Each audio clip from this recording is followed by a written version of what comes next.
Hello everyone and welcome back to the Common Sense Crypto channel. As with you always, this is Rich doing another video today on XRP.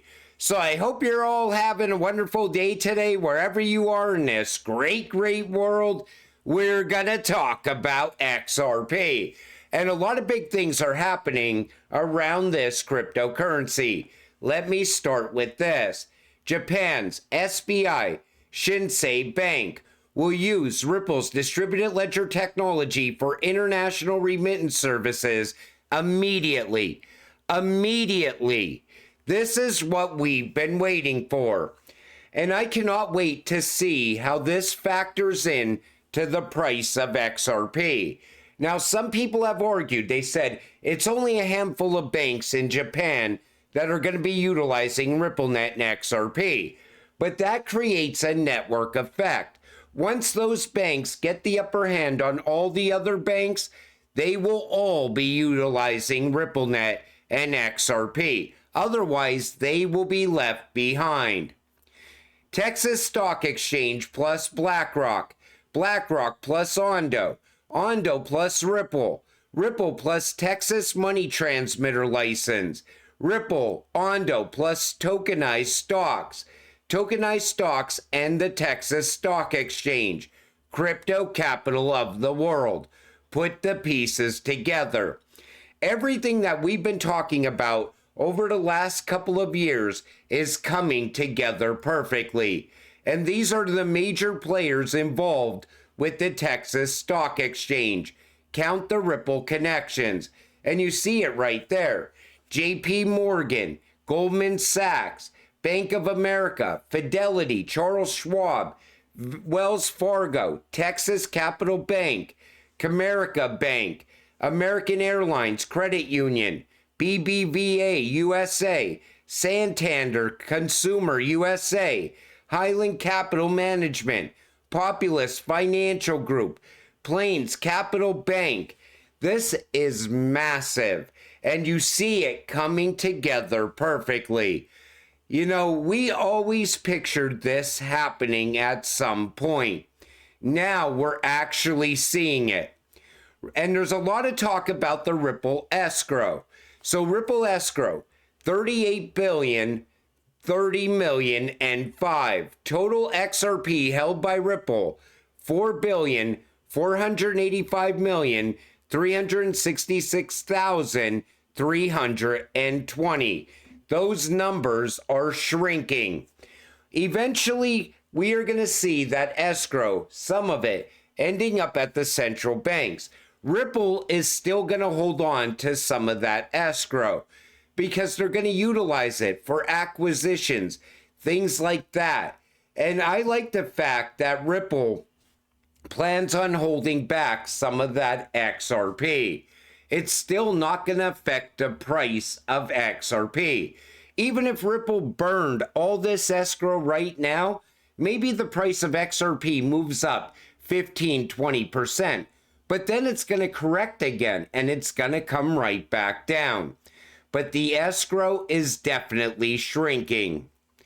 Canadian investment company Propose Invest is looking to beat U.S. issuers to the punch and launch the first XRP ETF. Purpose was the first to launch Bitcoin and ETH spot ETFs on the Toronto Stock Exchange in 2021. So it looks like they want to get the upper hand on the United States. I want to see where this goes from here as well. Massive news. Wall Street is all in on XRP. 11 XRP ETF filings and more coming. Institutions know what's happening. Do you? The floodgates are about to open. And you see the filings so far. XRP is tied with Solana. And I'm expecting more filings to happen next week. I think we are on the verge of seeing a lot of institutional capital flow into XRP. This comes from Uphold. American crypto versus the world. Trump's executive order promotes American blockchain projects while banning CBDCs. But what does this mean for global players like Algorand and Ethereum? Can crypto thrive under nationalism, or does it need to stay borderless? I look at XRP as being borderless. Same thing with Algorand and ETH as well. Made in America is changing the game on crypto, though. It's more of a narrative than anything else. Because these cryptocurrencies, if there's no capital gains in the United States, they're going to gain a lot of momentum from that. Maybe they push up to much higher price points over time because of that. Then you got to look at the reserve, the strategic reserve. That's going to also play a factor as well, because I think that's definitely going to include USA-made cryptocurrencies. But now we have Bitcoin maxis added again. Over 3,300 letters have been sent to members of Congress telling them to support Bitcoin as the key focus of a strategic stockpile. 1,886 to Democrats and 1,425 to Republicans.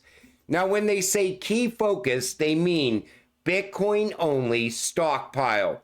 The problem is Trump knows that China has control of Bitcoin. He also knows what Bitcoin is being used for. There's no real use case with Bitcoin, and they want to stockpile this for 20 years to pay off half of the US debt. It makes no sense. And no taxpayer wants to be buying Bitcoin.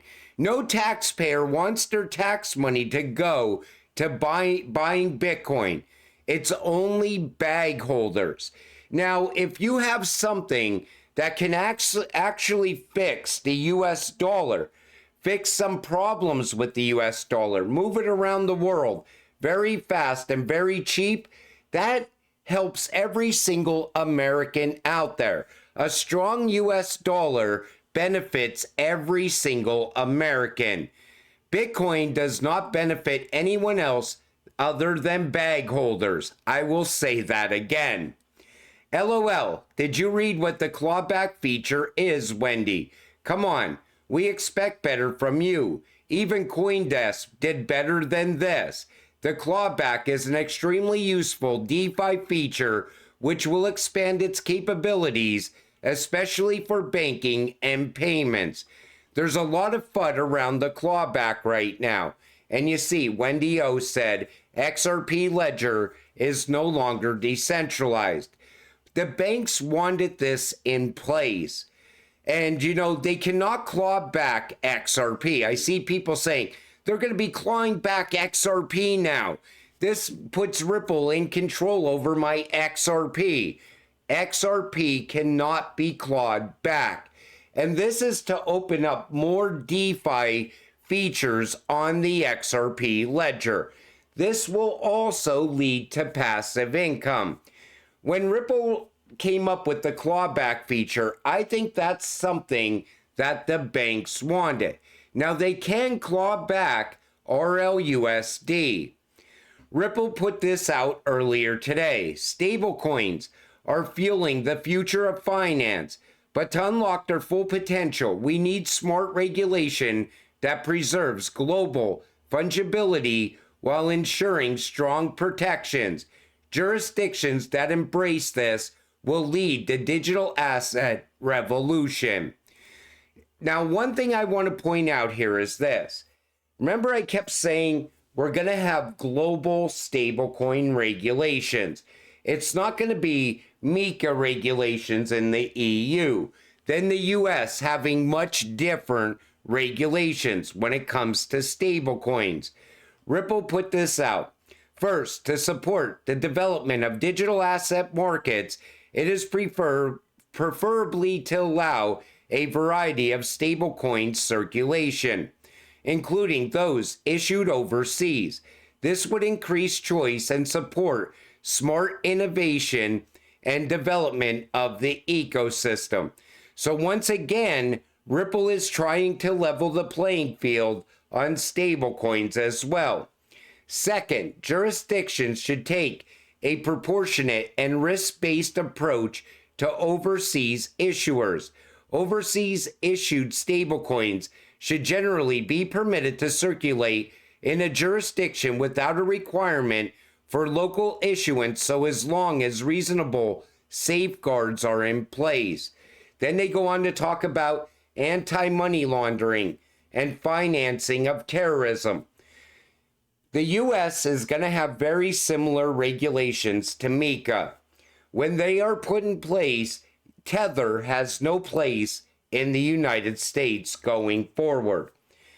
Every other country is going to have MiCA-like regulations as well, because we are moving into a time where you're going to be moving money across borders digitally. So you cannot have different regulations going from one country to another. And then you got to look at some of these third world countries. If they want a level playing field, they're going to have to also have those type of regulations in place. They're also going to have some sort of ties to the banking system, the new financial system.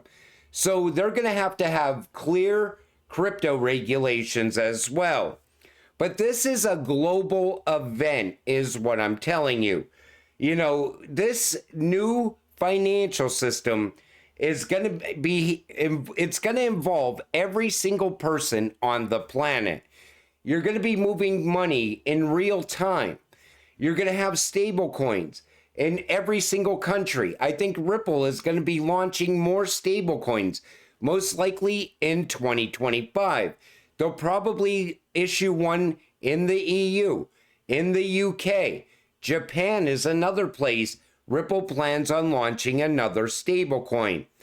So once you have stablecoins and everybody has similar stablecoin regulations, money will flow around the planet very easily, very fast, very cheap, and very secure.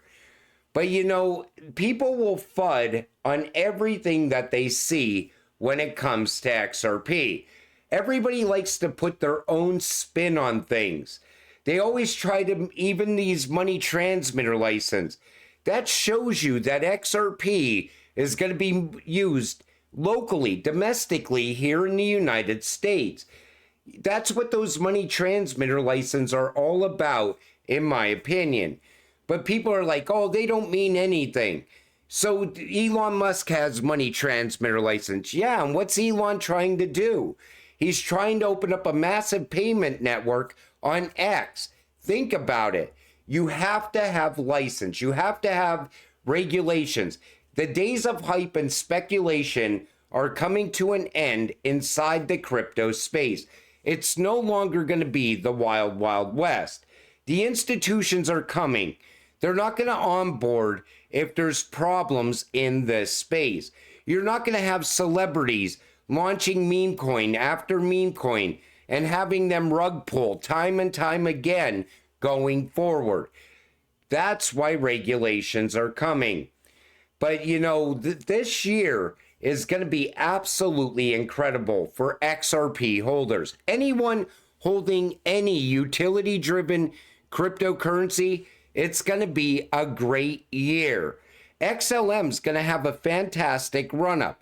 XDC, QNT, Algo, IOTA, ADA, XDC. I'm expecting digital trade to start to take off in the United States as well, because that massive network is still coming together, but all the pieces are falling in place perfectly.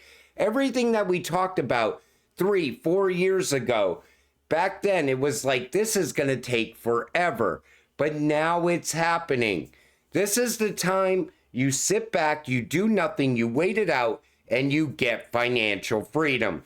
But until it happens, you also gotta stay patient, stay positive, and we will get rich together. With that said, I'm gonna wrap up this video. I want to thank you all for watching. I appreciate all of you. I'll see you in the next one. Have a great night.